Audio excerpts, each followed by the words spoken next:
Assalamualaikum warahmatullahi wabarakatuh.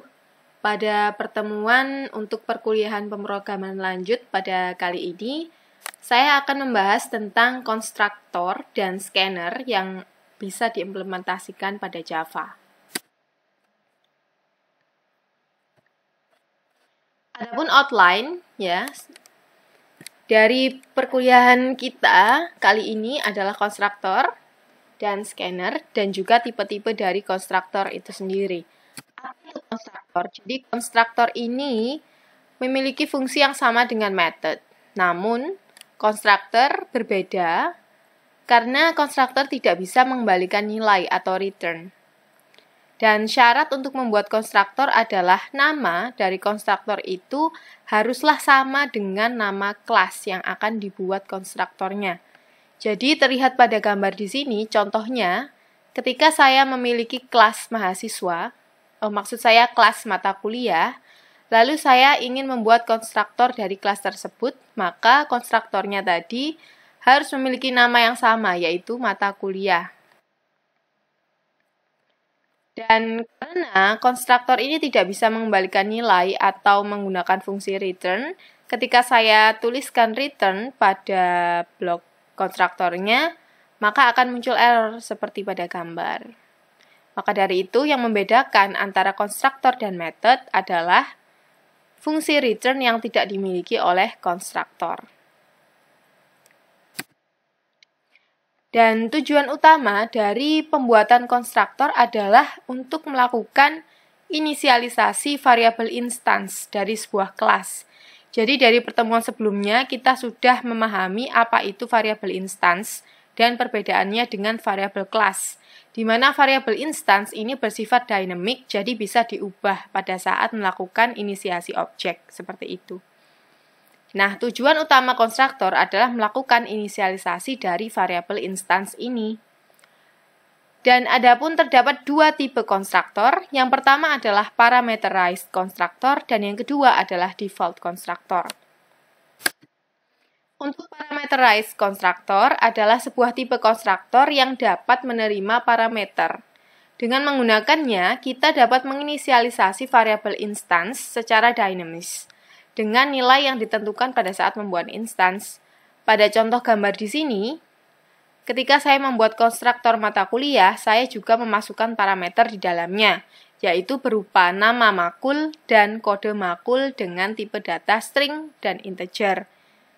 Di mana di sini saya menggunakan Java statement this untuk menunjukkan bahwa nama makul yang ada pada dalam konstruktor ini adalah sama dengan variabel nama makul dan kode makul yang ada pada public class mata kuliah, seperti itu.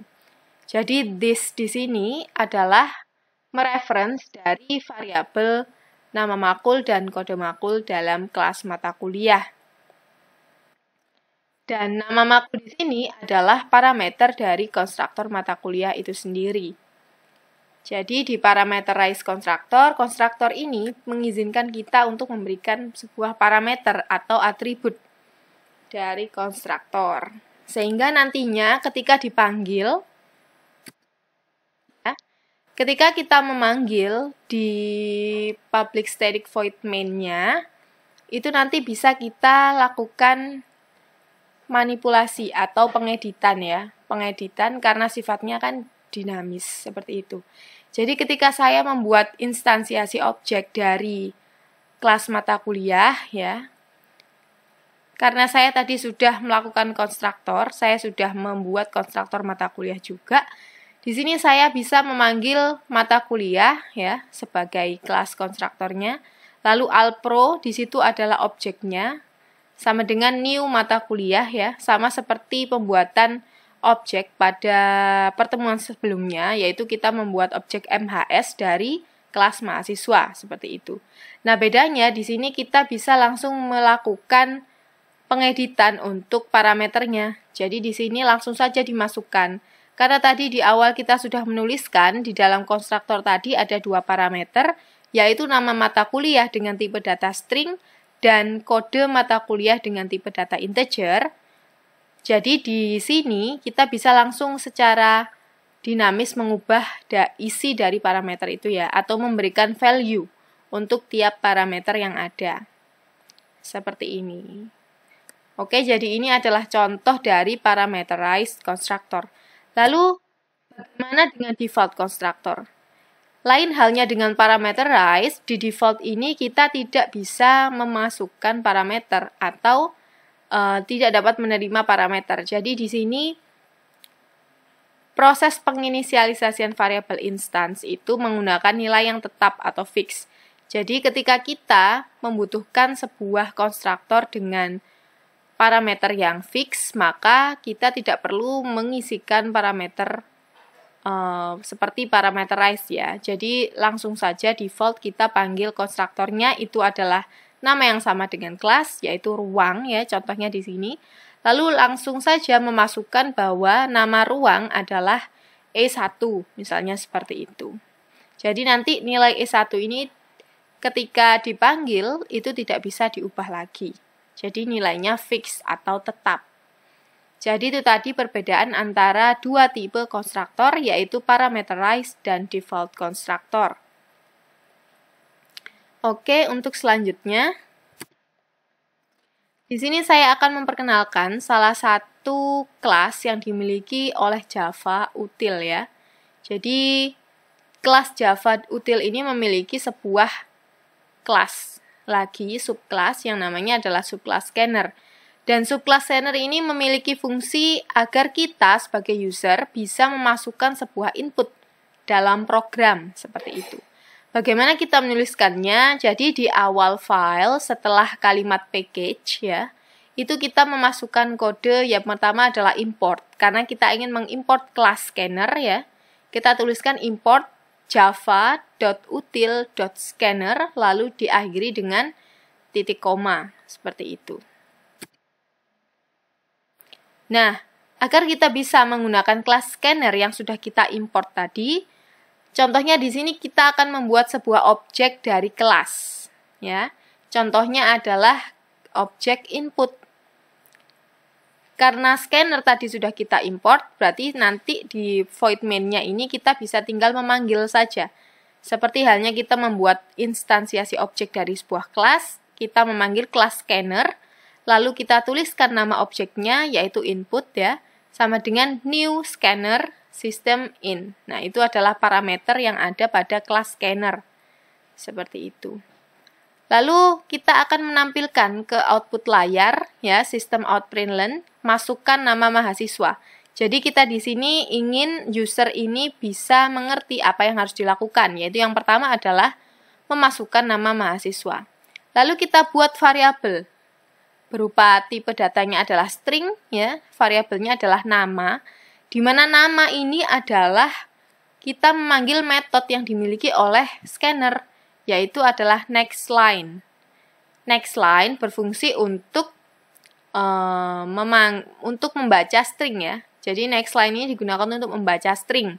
Karena nama ini adalah variabelnya string, tentunya kita akan menggunakan next line seperti itu. Dan kita harus menuliskan terlebih dahulu objeknya. Jadi input ini kan objeknya ya.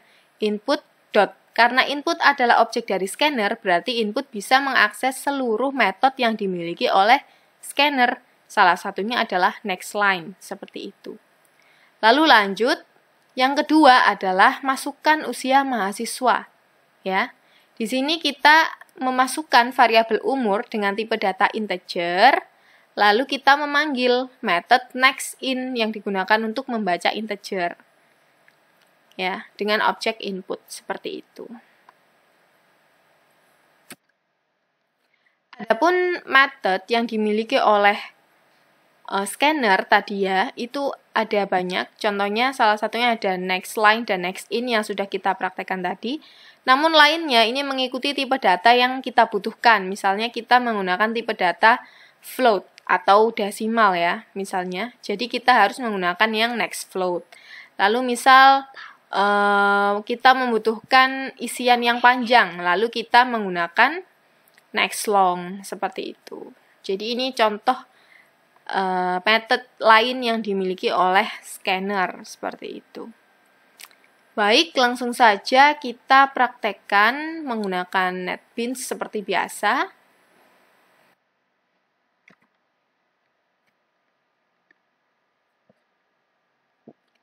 Oke, di sini saya akan membuat file Java baru.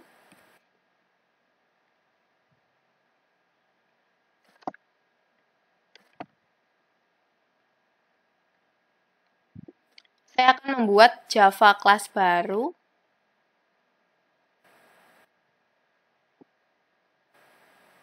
Dengan nama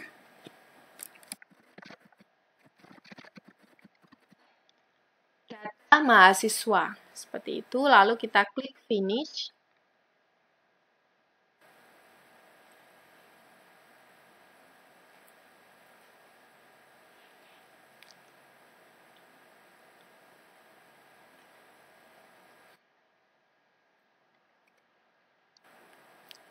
Oke, ini tampilan awal dari file baru kita, yaitu data mahasiswa. Nah, di sini saya akan mencontohkan penggunaan konstruktor dan scanner secara bersamaan. Pertama, saya akan melakukan import scanner terlebih dahulu.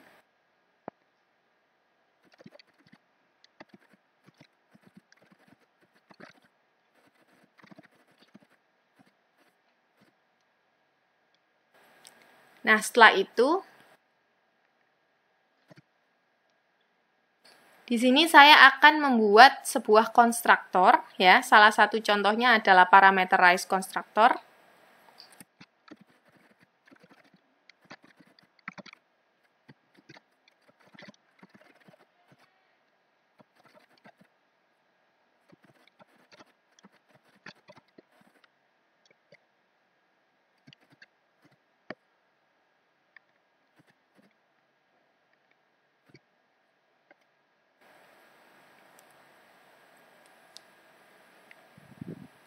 Oke, sebelumnya untuk kelas mahasiswa, kelas data mahasiswa, kita harus memberikan parameter terlebih dahulu.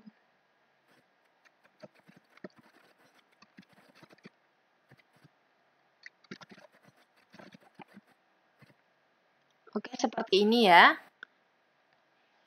Lalu kita berikan Java statement berupa this di sini, agar program mengetahui bahwa parameter yang digunakan di data mahasiswa ini adalah parameter yang digunakan di kelas data mahasiswa, seperti itu.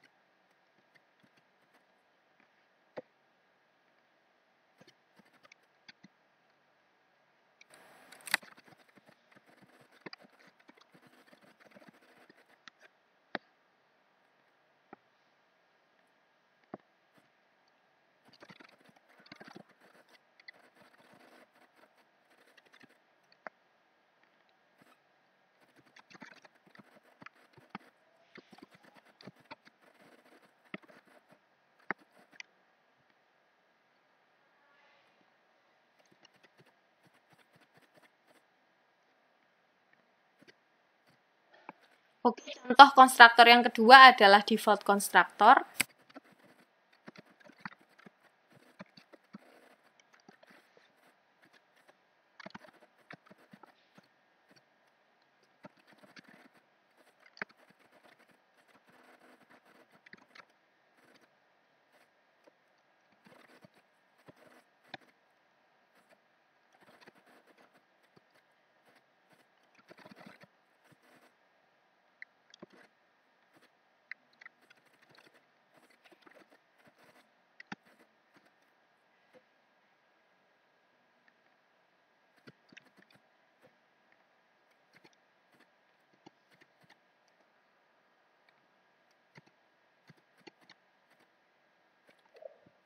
Oke, seperti ini ya. Jadi contohnya default constructor itu seperti ini. Jadi dia tidak menggunakan parameter baru. Jadi menggunakan atribut yang ada pada kelas data mahasiswa seperti itu. Sehingga nanti nilainya akan fix. Nah, kita buktikan nanti ya. Oke, selanjutnya di sini saya akan buat public static void main-nya.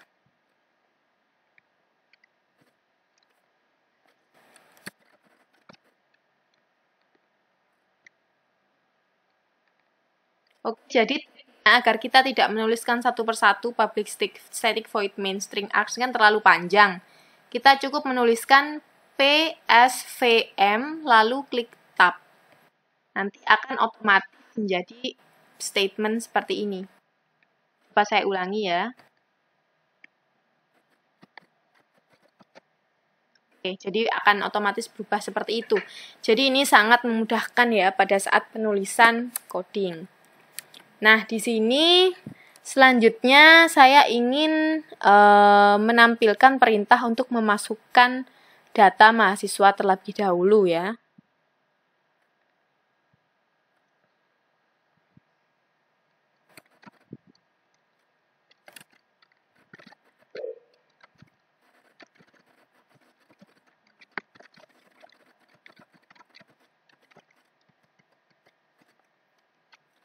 Nah, setelah itu saya ingin membuat sebuah variabel baru, variabel yang akan menampung inputan dari user.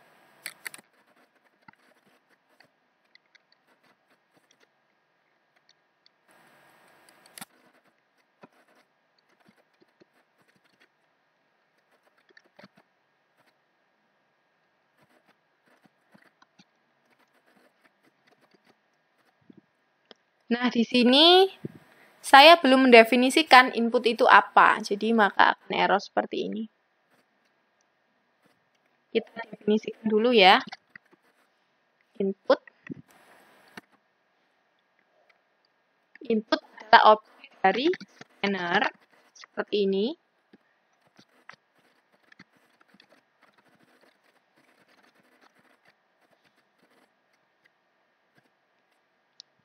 Oke, jadi errornya menghilang ya. Jadi karena input sudah didefinisikan, maka errornya menghilang. Jadi saya buat variabel baru, yaitu nama adalah input yang diisikan oleh user dengan menggunakan metode nextLine, yaitu untuk membaca string seperti itu. Selanjutnya saya akan menampilkan ke layar untuk user dapat memasukkan usia mahasiswa ya. Oh ya, ini data nama. Tinggal kita copy saja.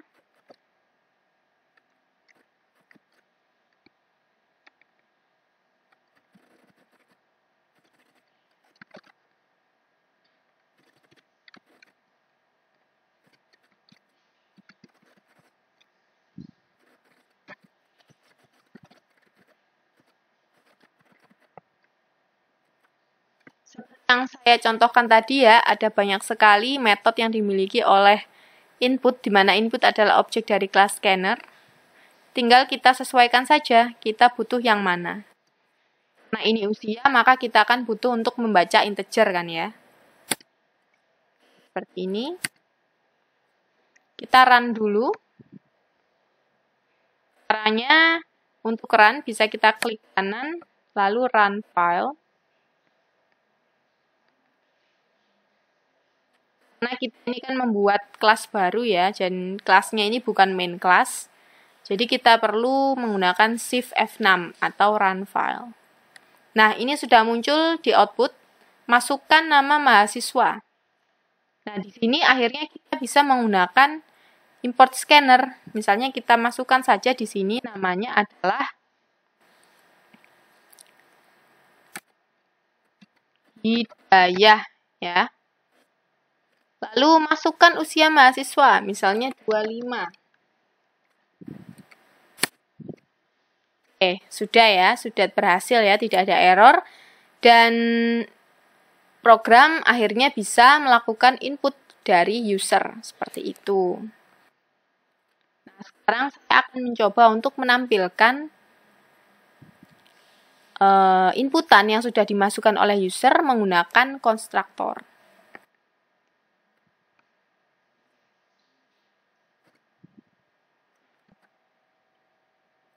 Dengan cara kita tuliskan di sini, lalu kita panggil konstruktornya.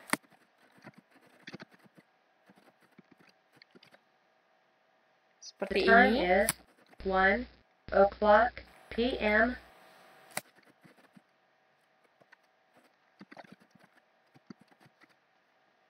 Nah, di sini saya harus membuat atau mengenerate void tampil ya untuk menampilkan konstruktor ini ke layar output. Maka di sini saya akan menambahkan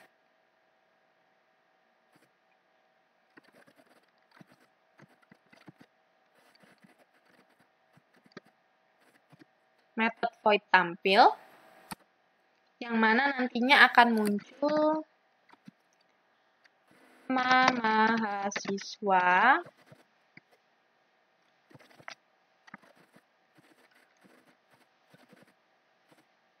ya, seperti ini. Lalu yang kedua adalah umurnya.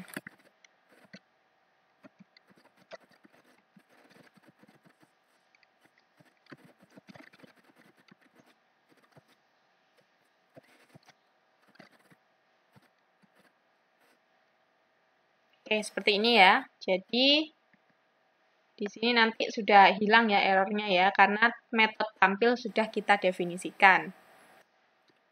Oke, jadi ini untuk yang parameterize.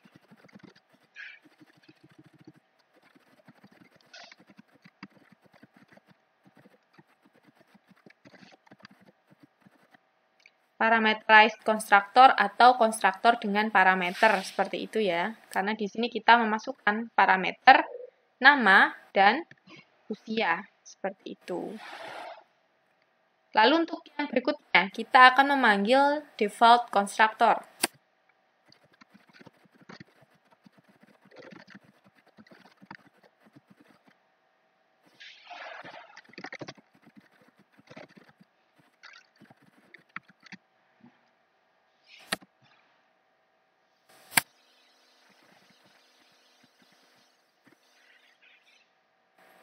Nah, karena default constructor ini tanpa parameter, berarti kita tidak memberikan parameter di dalamnya.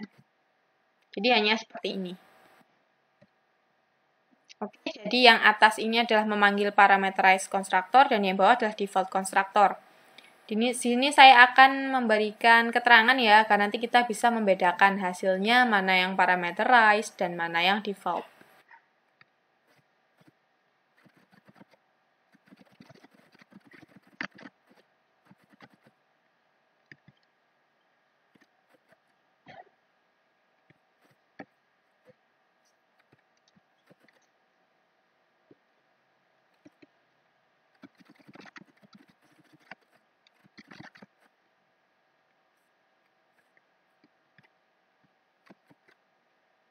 Oke, seperti ini. Sudah saya save dan tidak ada error. Coba kita run ya. Oke, masukkan nama mahasiswa. Saya akan memasukkan usia. Oke. Jadi di sini akan langsung muncul. Ini parameterized ya, di mana kita memanggil parameterized konstruktor. Nama mahasiswa adalah Hidayah dan usia mahasiswa adalah 18. Itu adalah variabel atau value yang kita inputkan sebelumnya ya di sini tadi. Sudah kita inputkan, lalu pada parameterized constructor kita memasukkannya kayak gini. Lalu untuk yang kedua, ini default ya, default constructor. Kenapa nama mahasiswanya Yadika dan usia mahasiswanya adalah 30? Itu karena pada saat kita membuat konstruktor default, ini ya, itu kita sudah set di sini nama adalah Yadika dan umur 30. Jadi untuk default konstruktor, dia bersifat statik dan tidak dinamis ya. Jadi dia akan memunculkan nama dan umur yang sudah disetting di awal, seperti itu. Sedangkan kalau yang parameterized, dia pengaturannya karena this nama sama dengan nama, di mana this nama adalah variabel dari data mahasiswa, kelas mahasiswa, sedangkan nama di sini adalah parameter yang diberikan. Nah, parameter di sini bersifat dinamis, sehingga kita kan tadi sudah setting parameter itu adalah value yang kita masukkan sebagai user ya, inputan. Jadi nanti dia akan memunculkan apa yang sudah diinputkan oleh kita, oleh user. Seperti itu.